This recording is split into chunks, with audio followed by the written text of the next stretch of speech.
మరణమే యేసు ముందు కనిపించింది. మరణపు ముళ్ళను విరిచాడు, మరణపు మడను విరగొట్టాడు. హల్లెలూయా. మరణాన్ని జయించి తిరిగి లేచిన ఒకే ఒక దేవుడు మనం ఆరాధించే నజరేయుడైన యేసు.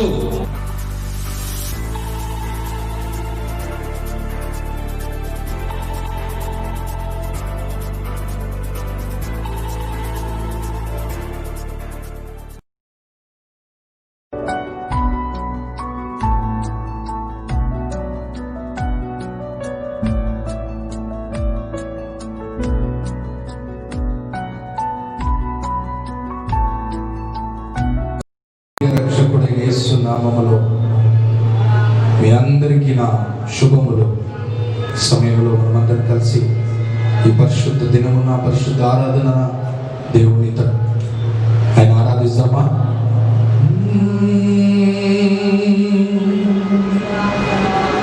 హల్లెలూయా. ఉంగ మోగతే పాకనోమే యేసయ్యా, मुगते बागनों में యేసయ్యా, मुगते बागनों में యేసయ్యా, मुगते बागनों में యేసయ్యా.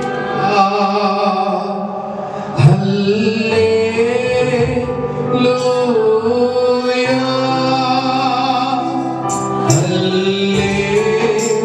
హల్లెలూయా, హల్లెలూయా,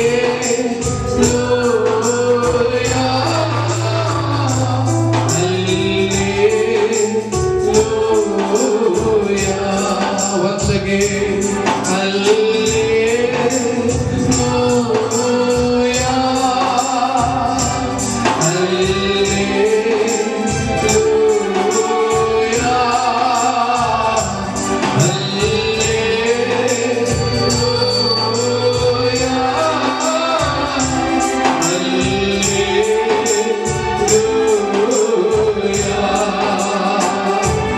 in the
God.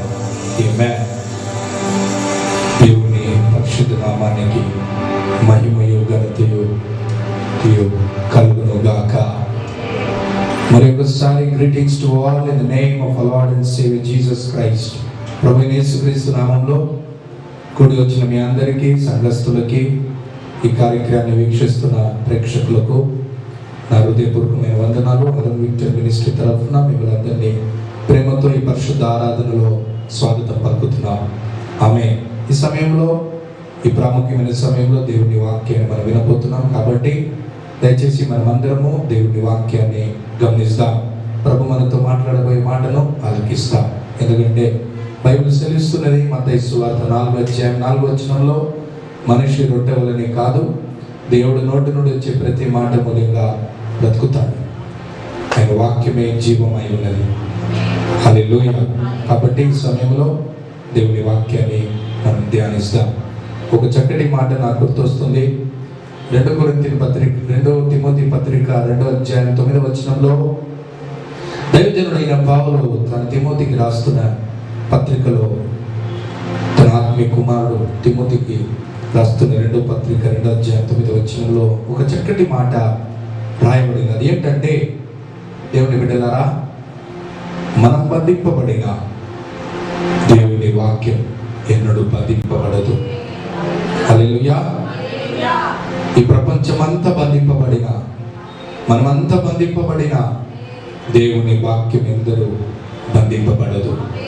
107వ కీర్తన 20వ ప్రకారం, ఇదిగో ఆ వాక్యం, ఆ జీవ వాక్యం నీ ఎద్దకు వచ్చుచున్నది. హల్లెలూయా. ఆ వాక్యంలో ఉన్న సన్నిధి మిమ్మల్ని ఆదరించబోతుంది, మిమ్మల్ని ఆదరించబోతుంది, మీకు సంతృప్తిని ఇవ్వబోతుంది, బలమును మీరు మనం పొందబోతున్నాము.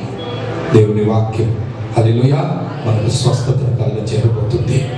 ఈ సమయంలో మనమందరము దేవుని వాక్యం తట్టు మన మనసును పెడతాం. ఈ లోకంలో దేవుని బిడ్డలారా, ఎంతో మంది భయంకరమైన క్లిష్ట పరిస్థితుల్లో ఉన్నారు. ఈ లోకం మీద భయంకరమైన ఉపద్రవం వచ్చి పడింది. మన జీవితంలో ఎన్నడూ కానీ వినని ఎరగని రీతిగా ఈ ఉపద్రవం లోకం మీద వచ్చింది. చాలా మంది చెబుతున్న మాట ఏంటంటే, మేము పుట్టి పెరిగి ఇన్ని సంవత్సరం అయింది, కానీ ఇలాంటి కష్టం, ఇలాంటి ఉపద్రవం, తెగులు మేము ఎన్నడూ చూడలేదు. చూసి ఉంటాం, కానీ అక్కడ ఒక దేశంలో చూసి ఉంటాం. ప్రపంచమంతా గడగడ వణికించే ఈ ఉపద్రవమును మొట్టమొదటిసారిగా మేము చూసి ఉన్నాం, అనుభవిస్తున్నాం. చాలా మందికి భయం కలుగుతుంది, చాలా మందికి ఆందోళన కలుగుతుంది. కానీ దేవుని బిడ్డలారా, ఏది ఏమైనప్పటికీ చాలా మందిలో ఒక ప్రశ్న. ఆ ప్రశ్న ఏంటంటే, ఈ యొక్క తెగులు అనేది, ఈ కరోనా వైరస్ అనేది ఎందుకు వచ్చింది, దేని కొరకు వచ్చింది, ఇంకా ఎంతకాలం మనం ఇలాగ ఉండబోతున్నాం, ఇంకా ఎంతకాలం మనం ఇలాగా భయపడుతూ బ్రతకబోతున్నాం? ఇదన్నిటిని ప్రశ్నకు దేవుడు జవాబు ఇవ్వాలని కోరుతున్నాడు. ఆమేన్. హల్లెలూయా. మొట్టమొదటిగా చాలా మందిలో ఒక ప్రశ్న ఏంటంటే, ద్విపదేశకాండం 28:59 మీరు చదివితే ఇక్కడ రాయబడిన మాట ఏంటంటే, దీర్ఘకాలపు తెగులు దేవుడు సంభవించును, దీర్ఘకాలపు తెగులు యెహోవా సంభవించును. దేవునికి అవిధేయులపై దేవుడు దీర్ఘకాలపు తెగులు సంభవిస్తాడంట. దీర్ఘకాలపు, ఇది దేవుని తీర్పు. ఒకవేళ ఈ తెగులు అనేది ఈ ప్రపంచం మీద పడినదంటే, ఒకవేళ అది దేవుడు తీర్పా అని చాలా మంది ప్రశ్న.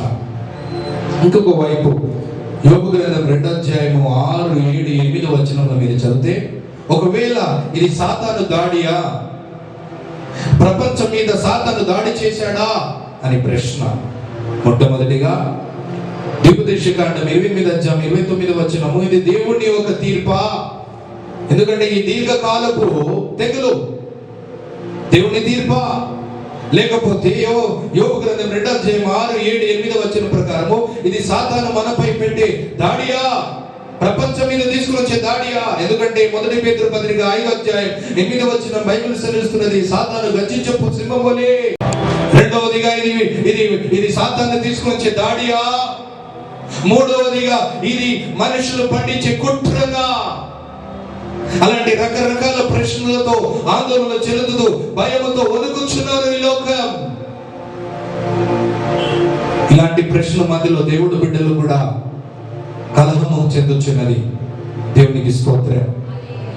దైవజనుడుగా నేనేం చెప్తున్నానంటే, అది దేవుడు తీర్పా మనకు తెలియదు, అది సాతాను దాడియా మనకు తెలియదు, మనుషులు పండించిన కుట్రనా మనకు తెలియదు. కానీ ఏది ఏమైనా ఈ ఒక ఉపద్రానికి ముగింపు తీసుకుని వచ్చేవాడే మన దేవుడు. ఈ సమస్యకు పరిష్కారములు తీసుకుని వచ్చేవాడే మన దేవుడు. ఆయన తప్ప వేరే ఆధారం లేదు. హల్లెలూయా. దేవుని తీర్పు అయినను, మనుషులు కుట్ర అయినను, సాతాను దాడి అయినను, ఏది ఏమైనా ఈ ఉపద్రానికి ముగింపు మనం ఆరాధించే దేవుడు ఒకడే తీసుకుని రాగలడు. హల్లెలూయా. ఆయన ఒక్కడే. దేవునికి మహిమ కలుగును గాక. ఆయన ఒక్కడే చేయగలడు, ఆయన ఒక్కడే సమర్థుడు. దేవునికి స్తోత్రం కలుగును గాక. కాబట్టి దేవుని బిడ్డలుగా మనం ఏం చేయాలి? ప్రభు అక్కడ ఆవేదన చెల్లిస్తున్నాడు. యో ఫారో, నా ఇశ్రాయేలు ప్రజలను నువ్వు విడుదల చేయాలి, వాళ్ళని ఆ బానిసత్వం నుండి విడుదల చేసి నన్ను ఆరాధించుటకు వాళ్ళని అనుమతించు అన్నప్పుడు ఫారో హృదయమును కఠినమును చేసుకొని ఇశ్రాయేలు ప్రజలను అనుమతించలేదు దేవుని ఆరాధించడానికి. వెంటనే ప్రభు నిర్గమకాండ 10వ అధ్యాయం మీరు చదివితే, హల్లెలూయా, మిడతలను పంపించాడు. మిడతలను పంపించి ఆ ఐగుప్తు దేశాలన్నిటినీ మిడతలు కప్పి అక్కడ ఉన్న చెట్లను వాళ్ళ పంటను తినివేసింది. ఫారో గడగడ వణికి, అయ్యో నేను తప్పు చేశాను, దేవుడు బిడ్డలను సంఘములో వెళ్ళనివ్వక ఆపాను, మందిరాన్ని మూత పెట్టి నేను ఆపాను, నన్ను క్షమించు అని ఎప్పుడైతే ఫారో ఇశ్రాయేలు ప్రజలను, దేవుడు బిడ్డలను ఆరాధించుటకు అనుమతించాడు, హల్లెలూయా, ఆ మిడతలు ఆగిపోయింది, ఆ తెగులు ఆగిపోయింది. Praise the lord. ఆమేన్. ఇలాంటి క్లిష్టమైన పరిస్థితిలో, ఇలాంటి ఉపద్రవమైన పరిస్థితిలో, ఇలాంటి తెగులు ప్రపంచమంతా గడగడ ఒరిగించే ఈ తెగులు మధ్యలో దేవుడు బిడ్డలైన మనము భయపడాల్సింది అవసరం లేదు. హల్లెలూయా. దిగులు చెందాల్సింది అవసరం లేదు. ఎందుకంటే మన దేవుడు మన పక్షం ఉన్నాడు. నిర్గమకాండము 10వ అధ్యాయం నుండి మీరు చదివితే ఈ ఐగుప్తు దేశంపై దేవుడు తన తీర్పుని తీసుకుని వచ్చాడు, 10 తెగులు తీసుకుని వచ్చాడు. కానీ అక్కడ నివసించే గోషెన్ అనే ప్రాంతంలో ఇశ్రాయేలు ప్రజలు నివసిస్తున్న ఆ స్థలమందు ఏ తెగులు సమీపించలేదు, ఏ ప్రమాదం సమీపించలేదు. దేవుడు పంపించిన ఐగుప్తు దేశంపై ఆ తెగులు, ఆ ఉపద్రవం, ఆ ఒక తెగులు కానీ, అలాగే మిడతలు కానీ, చీకటి కానీ, రోగాలు కానీ, వ్యాధులు కానీ, మరణము కానీ, ఏది ఏమైనప్పటికీ ఐగుప్తు దేశంలో నివసిస్తున్న ఇశ్రాయేలు ప్రజలకు ఏమాత్రం హాని జరగలేదు. ప్రభు సంరక్షించాడు, ప్రభు వాళ్ళని కాపాడాడు. హల్లెలూయా. ఈ లోకంపై వస్తున్న ఈ ఉపద్రవమును చూసి మనం భయపడొద్దు దేవుడి బిడ్డలారా. మనమందరం ధైర్యంగా ఉండాలి. ఎందుకంటే దేవుడు మన పక్షం ఉన్నాడు. అలనాడు గోషెన్ ప్రాంతంలో, ఐగుప్తు దేశంలో ఉన్న గోషెన్ ప్రాంతంలో నివసించే దేవుడి బిడ్డలను సంరక్షించినట్లు, కాపాడినట్లు, భద్రపరిచినట్లు, ఏ తెగులు వారిని సమీపించక ప్రభువు వారిని కాపాడినట్లు నిన్ను కూడా, నన్ను కూడా దేవుడి బిడ్డల్ని కాపాడుతాడు. హల్లెలూయా. ఏ తెగులు నీ గుడారమును సమీపించదు, ఏ చీకటి నీ గుడారములో నివసించదు. హల్లెలూయా. ఏ ఉపద్రవము నిన్ను దాడి చేయలేదు. కంటి పాపవలే ప్రభు నిన్ను కాపాడుతున్నాడు. మనం భయపడాల్సిన అవసరం లేదు. అలనాడు గోషెన్ ప్రాంతంలో ప్రభు వాళ్ళని కాపాడినట్లు మనల్ని కూడా కాపాడుతాడు. అలనాడు గోషెన్ ప్రాంతంలో కరువు వచ్చినా, ఐగుప్తు దేశంలో కరువు వచ్చినా, గోషెన్ ప్రాంతంలో నివసించే దేవుడి బిడ్డలకు కరువులో కూడా సమృద్ధిని కలుగజేశాడు దేవుడు. ఈ క్లిష్టమైన పరిస్థితుల్లో కూడా ఎక్కడ చూసిన కరువు ఉన్నా కానీ నీలో, నీ గృహాల్లో కరువు ఉండదు, సమృద్ధి ఉంటది. యెహోవా ఈరేగా నిలబడతాడు. యెహోవా రాఫాగా నిలబడతాడు, యెహోవా షమాగా నిలబడతాడు, యెహోవా షాలోగా నిలబడతాడు. దేవుడు బిడ్డలు కంగారు పడే అవసరం లేదు, కలవరపడే అవసరం లేదు. ఆమేన్. You shouldn't be afraid and confused because God is with us. దేవుడు మనతో ఉన్నాడు. యెహోవా ఈరేగా ప్రతి అవసరత తీరుస్తాడు కరువుకుండా. యెహోవా రాఫాగా ఈ ఉపద్రవములో ఈ తెగుల మధ్యలో ఆరోగ్యమును దీర్ఘాయుష్ను కలుగ చేస్తాడు దేవుడు. హల్లెలూయా. ఈ ప్రపంచమంతా భయము ఆందోళన ఉన్న పరిస్థితిలో యెహోవా షాలోముగా నీకు నెమ్మదిని కలుగ చేస్తాడు. హల్లెలూయా. దేవునికి మహిమ కలుగును గాక. దేవుని బిడ్డలు ఆందోళన చెందాల్సిన అవసరమే లేదు. దేవునికి స్తోత్రం. అయితే దేవుని బిడ్డలు ఏం చేయాలి? ఈ ఉపద్రములు, ఈ కష్టాలు, ఈ ఇబ్బందులు ఇదన్నీ ఆగి మళ్ళా ప్రపంచము ప్రభు తట్టు త్రిప్పబడాలంటే, ఈ భూమి స్వస్థపరచబడాలంటే, ఈ ఒక తెగులు తెగిపోవాలంటే దేవుని బిడ్డలుగా మనం ఏం చేయాలి? హల్లెలూయా అనే విషయాన్ని మనం ధ్యానించబోతున్నాము. మన బాధ్యత ఏంటి? మనం ఏం చేయాలి? దేవునికి స్తోత్రం. హల్లెలూయా. మొట్టమొదటిగా 2వ దినవృత్తాంతము 20వ అధ్యాయము 9వ వచనము. 2 Chronicle chapter 20 verse 9. Thank you Lord.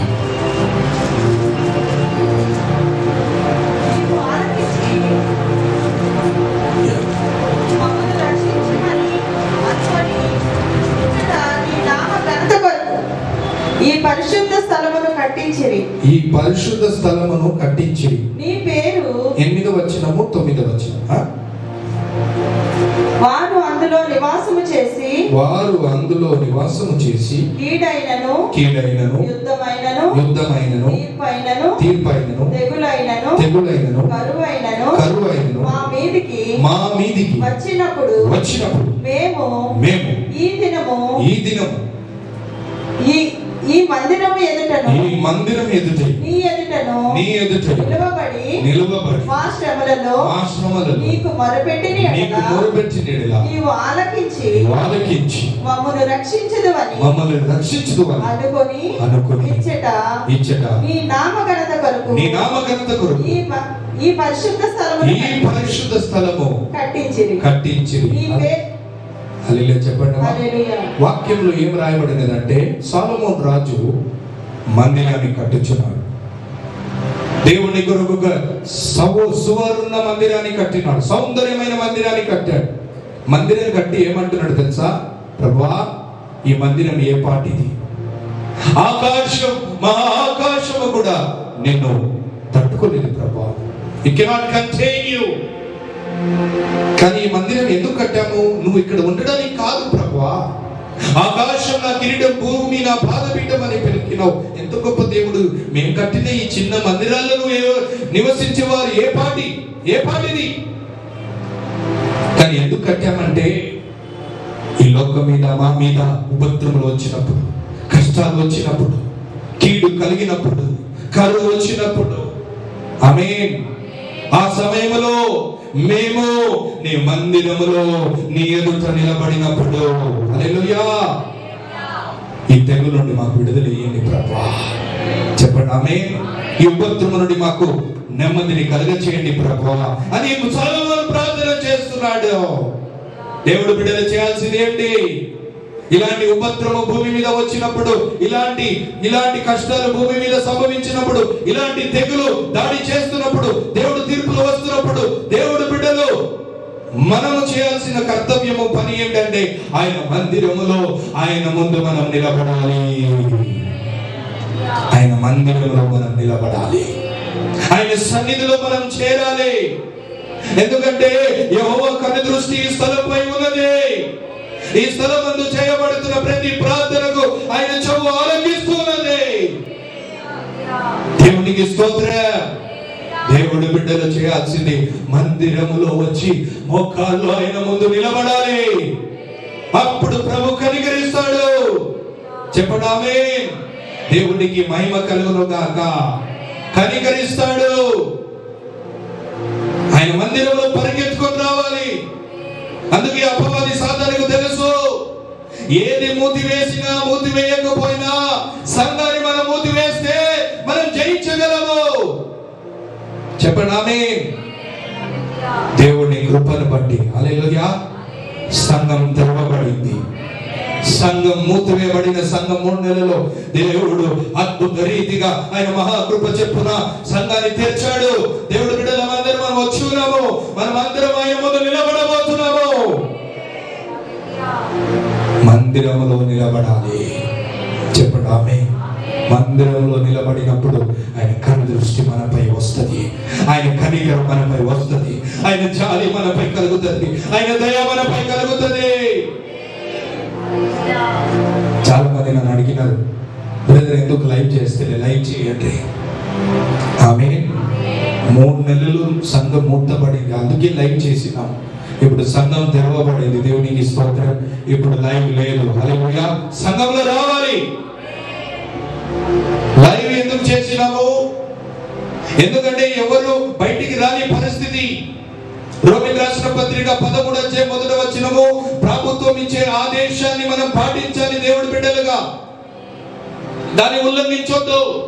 ఎందుకంటే ప్రభుత్వము కానీ రాజులు కానీ దేవుడి ద్వారా నియమించబడిన వారు, ఏర్పరచబడిన వారు, వాళ్ళ ఆదేశం ప్రకారము మనము సంఘంగా లోబడాలి. ఉల్లంఘించొద్దు, అది దేవుడి దృష్టికి నీతి.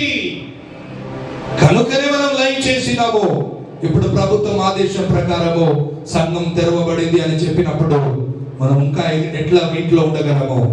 మందిరానికి పరిగెత్తుకొని వచ్చిన చెప్పండి హల్లెలూయా.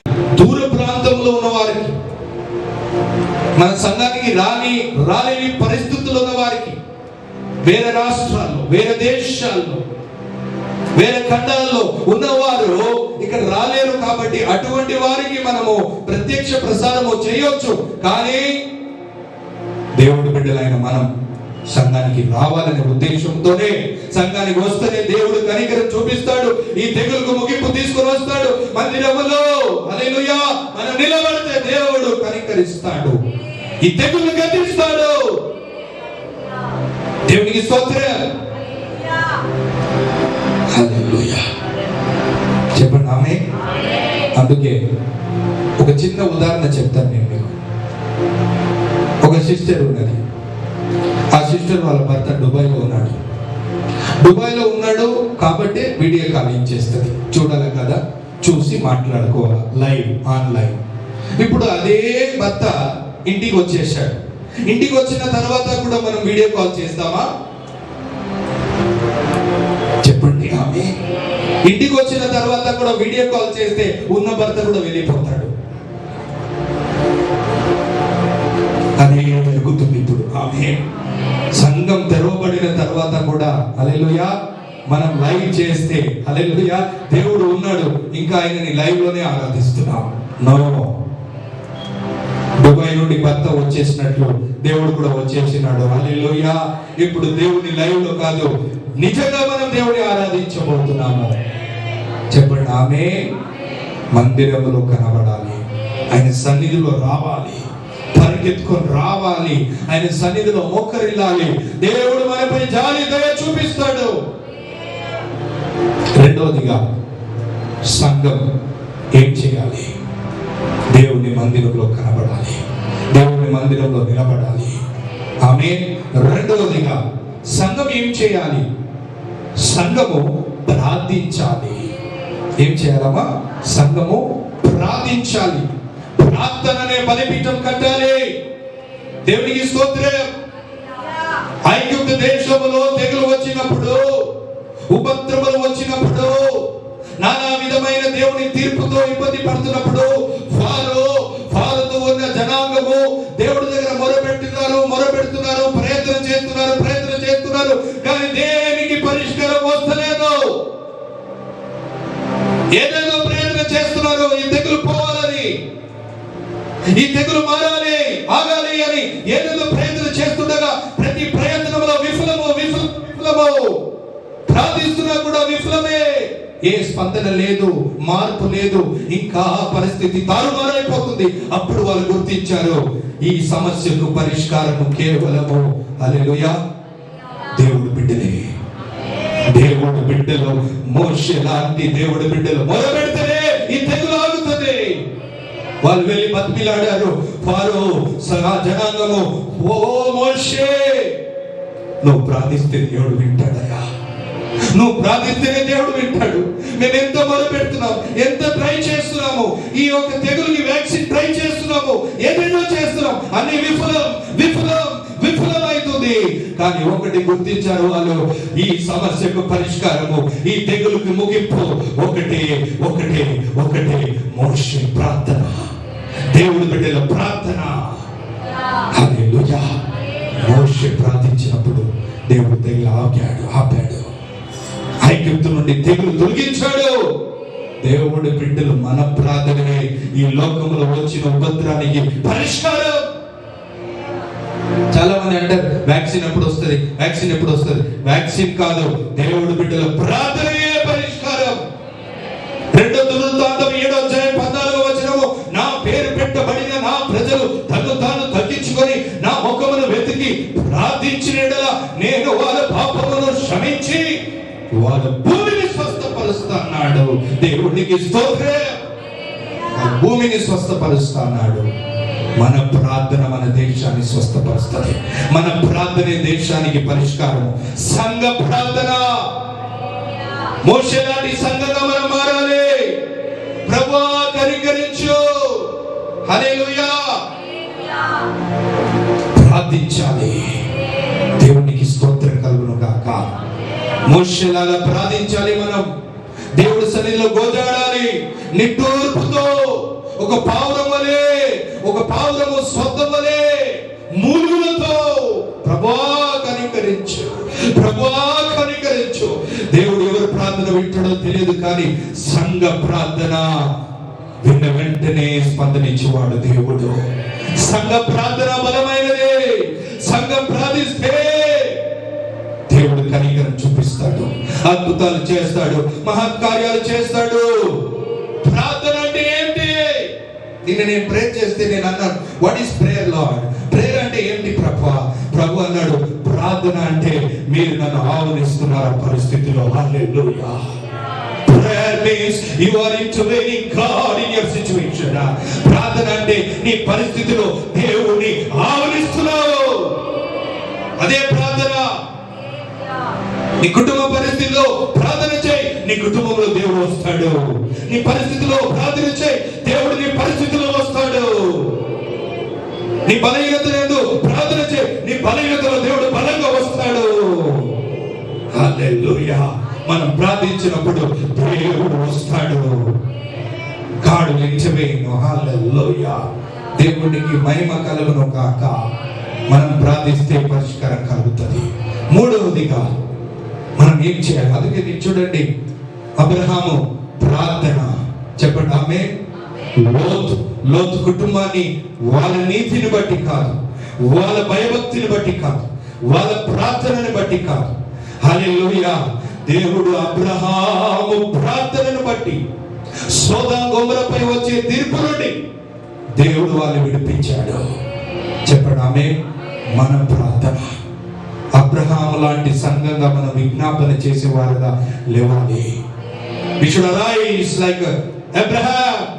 We should arise like Moses and pray to God. ఆమేన్. సంఘం అంటే ఏంటి? ఇలాంటి ఉపద్రవాలు వచ్చినప్పుడు, ఇలాంటి కష్టాలు వచ్చినప్పుడు సంఘం ప్రార్థించాలి. దేవుడు మన ప్రార్థన మీద ఆధారపడుతున్నాడు. సంఘ ప్రార్థన మీద ఆధారపడుతున్నాడు. హల్లెలూయా. సంఘము. ఆమేన్ చెప్పండి. ఆమేన్.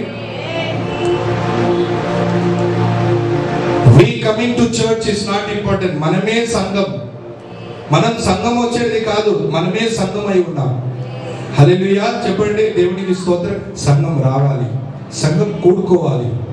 సంఘం కూడుకున్నప్పుడు నా నామములో 2 లేక 3 కూడి ఉంటే వాళ్ళ మధ్యలో నేను ఉంటాను. ఆమేన్. 50వ కీర్తన 15వ వచనం, ఆపద కాలంలో నాకు మొరపెట్టుము, నేను మీకు ఉత్తరం ఇస్తాను. మొట్టమొదటిగా ప్రయాసపడి భారం మోస్తున్న సమస్త జనులారా నా యొద్దకు రండి, నేను మీకు నెమ్మదిని కలుగజేస్తాను. ఆయన సన్నిధిలో వస్తేనే నెమ్మది. హల్లెలూయా. ఈ జల ప్రళయం మధ్యలో సన్నిధిలో వస్తే, ఆయన సన్నిధిలో మొదలుపెడితే పరిష్కారం కలుగుతుంది. మూడవదిగా దేవునికి మహిమ కలుగును గాక. బైబిల్ గ్రంథం సెలవిస్తున్నది, సంఖ్యాకాండము నంబర్స్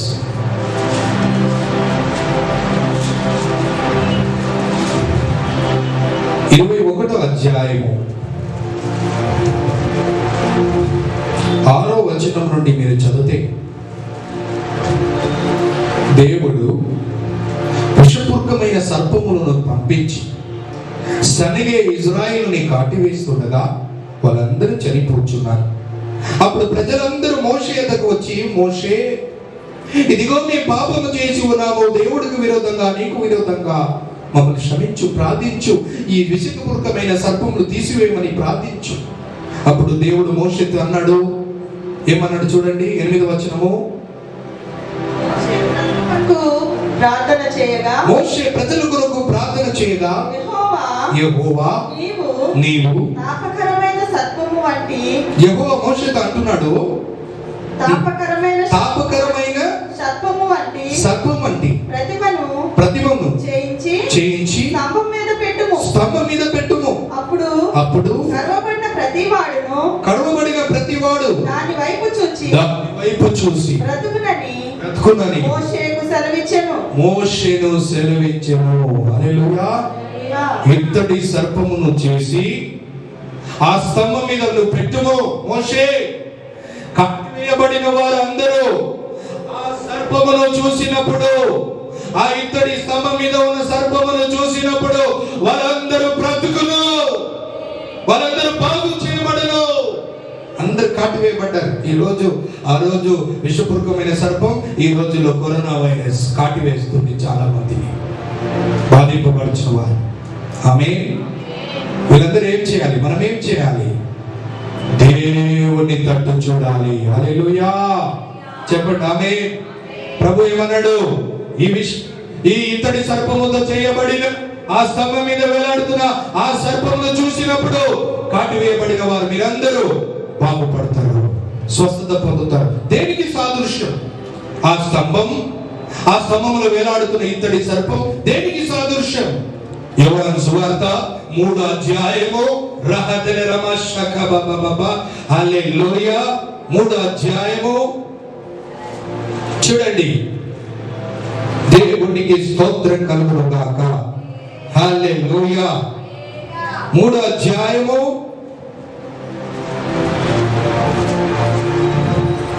14వ వచనము. అరణ్యములో మోషే సర్పమును ఎలాగ ఎత్తెనో అలాగే విశ్వసించు ప్రతివాడు నశించక ఆయన ద్వారా నిత్య జీవము పొందునట్లు మనుష్య కుమారుడు ఎత్తబడవలెను. హల్లెలూయా. మనిషి కుమారుడు ఎత్తబడవలెను. చెప్పండి ఆమేన్. మోషే ఆ ఒక స్తంభమును, ఇత్తడి సర్పమైన ఆ స్తంభమును ఎత్తినప్పుడు ప్రజలందరూ దాని తట్టు చూసి వాళ్ళందరూ స్వస్థత పొంది ఉన్నారు. హెచ్చించాలి, యేసయ్యని మహిమపరచాలి, యేసయ్యని ఇంకా హెచ్చించాలి. హల్లెలూయా. We should lift Jesus, we should glorify Jesus, we should exalt Jesus. దేవునికి మహిమ కలుగును గాక. ఏం చేయాలి మనము? ఏం చేయాలమ్మా? మోషే ఆ ఒక స్తంభమును, ఇత్తడి సర్పముతో చేయబడిన ఆ స్తంభమును ఎత్తినప్పుడు అందరూ ఇత్తడి సర్పమును చూసినప్పుడు స్వస్థత పొందింది. అలాగనే మనం కూడా మోషేలాగా ఆ యేసుక్రీస్తు, యోహాను సువార్త 3వ అధ్యాయం 14వ వచనం ప్రకారము యేసు ప్రభువును హెచ్చించాలి. అప్పుడు చెప్పండి ఆమేన్. యోహాను సువార్త 3వ అధ్యాయం 30వ వచనము, నేను తగ్గించబడుదురు గాక, యేసు నా ద్వారా హెచ్చింపబడుదురు గాక. మనల్ని చూస్తే నిరీక్షణ కలుగుతుంది ఈ లోకానికి. మనలో ఉన్న యేసయ్యని చూస్తేనే నిరీక్షణ కలుగుతుంది. హల్లెలూయా.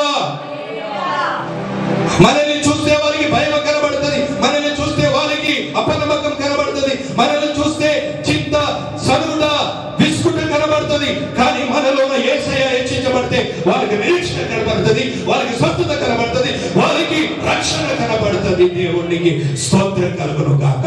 యేసే రక్షణ, యేసే నిరీక్షణ, యేసే స్వస్థత, యేసే ఆధారం, యేసే పరలోకానికి మార్గం, యేసే దేవుని పరిష్కారం. దేవుడి బిడ్డలు మనం ఏం చేయాలి? యేసుని హెచ్చించాలి. చెప్పండి ఆమేన్. ఏం చేయాలమ్మా? మనము సనగొద్దు, గొంగొద్దు. ఏం చేశాడు దేవుడు? ఎప్పుడు నాకేం లేదు, నాకేం లేదు, నాకేం లేదు అని కాదు. నీ ఎవరికి లేనిది నీకు ఇచ్చుడు దేవుడు. రక్షణ భాగ్యం. నా లైఫ్ లో ఎప్పుడు నా దగ్గర ఏమి లేదు అని అన్నాను, లేకున్నా కూడా లేదు అన్నాను. నా దగ్గర ఉన్నది. హల్లెలూయా. ఎవరి దగ్గర లేనిది, నా దగ్గర వెండి లేదు, నా దగ్గర బంగారం లేదు, నా దగ్గర దానికంటే విలువైనది ఒకటి ఉన్నది. అదే రక్షణ భాగ్యం, అదే క్రీస్తు యేసు. నాలో యేసు ఉన్నాడు. దీనికంటే గొప్పతనం, నేను తిండితో చచ్చిపోయినా పర్వాలేదు, ఈ కరులో చచ్చిపోయినా పర్వాలేదు, నా బ్యాంకులో డబ్బు లేకున్నా పర్వాలేదు, నా బ్యాంకులో బ్యాలెన్స్ లేకున్నా పర్వాలేదు. నాలో ఉన్నది దీనన్నిటికంటే విలువైనది యేసుక్రీస్తు సన్నిధి, యేసుక్రీస్తు రక్షణ, యేసుక్రీస్తు జీవం, నిత్య జీవం నాలో ఉన్నది. చెప్పండి హల్లెలూయా. ఆయన హెచ్చింపబడాలి. నీ మాటలు ఆయన హెచ్చించు. ప్రజలు ఎవరైనా కరోనా వైరస్ గురించి మాట్లాడితే ఎప్పుడు చూసినా ఇంతమంది చనిపోయినారు, ఇది అయిపోయినారు, అదే అయిపోయినారు, ఇంకా భయకాంతులు చేయకు. వాళ్ళని యేసు తట్టు తిప్పుకో. యేసు తప్పు యేసు వైపు తిప్పు, యేసు తప్పు యేసు వైపు తిప్పు. యేసుని హెచ్చించు. Lift Jesus. ఎవరితో సంభాషించిన చెప్పు, యేసయ్య ఉన్నాడు, యేసయ్య పరిష్కారము, యేసయ్య జీవము, యేసయ్య మార్గము, యేసయ్య సత్యము, యేసయ్య నిరీక్షణ అని ఆయనను నీ సంభాషణలో, నీ మాటల్లో, నీ పాటల్లో, నీ క్రియల్లో ప్రభుని హెచ్చించు. Let people see Jesus in you. Let you be lift Jesus every day. Because when Jesus is lifted, people will see Jesus. They will not see Jesus, they will see the miracle, they will see the healing, they will see the hope. Amen. They will see the solution. చెప్పండి హల్లెలూయా. మన సంభాషణలో యేసు ఉన్నాడా? మన మాటల్లో యేసు ఉన్నాడా? మన కొదువు వచ్చినప్పుడు యేసు ఉన్నాడా? చెప్పండి ఆమేన్. మన కష్టాలు వచ్చినప్పుడు యేసుని హెచ్చిస్తున్నావా? స్తుతించు. I lift the name of Jesus. I lift the name of Jesus. Hallelujah. Hallelujah. అందుకే ఒక పాట ఉన్నది, ఆ పాటని పాడతామా? Thank you lord. అన్ని నామములకైన పైనామము యేసుని నామము. అన్ని నరములకైన కనపరచదగినది క్రీస్తు నామము. చెప్పండి. అన్ని నామములకైన పైనామము యేసుని నామము. ఎన్ని నరములకైన కనపరచదగినది క్రీస్తు నామము. అందరూ యేసు నామము, జయం జయము, తాతను శక్తుడు, జయం జయము. యేసు నామము, జయం జయము, తాతను శక్తుడు, జయం జయము. హల్లెలూయా, హోసానా, హల్లెలూయా, హల్లెలూయా, ఆమేన్. హల్లెలూయా, హల్లెలూయా, హోసానా, హల్లెలూయా.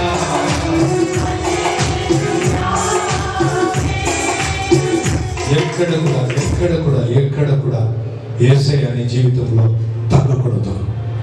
నువ్వు కనబడద్దు, నీ గొప్పతనం మాట్లాడద్దు, నీ హోదా గురించి మాట్లాడకు, నీ బ్యాంక్ బ్యాలెన్స్ గురించి మాట్లాడకు, నీ ఉద్యోగం గురించి మాట్లాడకు, నీవు కలిగిన అందం గురించి మాట్లాడకు, నీవు గొప్పవాడని మాట్లాడకు.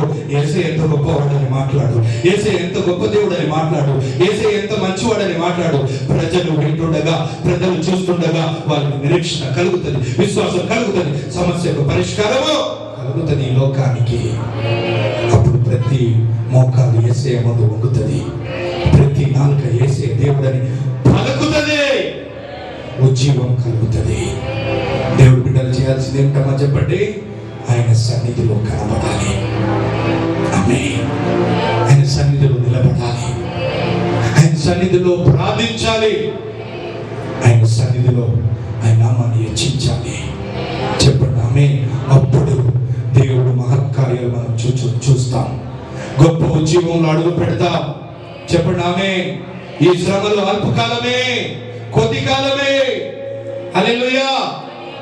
ఇది కొద్ది కాల శ్రమలే, దీని తర్వాత గొప్ప ఉజ్జీవం ఉన్నది, గొప్ప మార్పు ఉన్నది. హల్లెలూయా. గొప్ప పంటను మనం కొయ్యబోతున్నాము, ఆత్మ పంటలు కొయ్యబోతున్నాము. దేవునికి స్తోత్రం కలుగును గాక.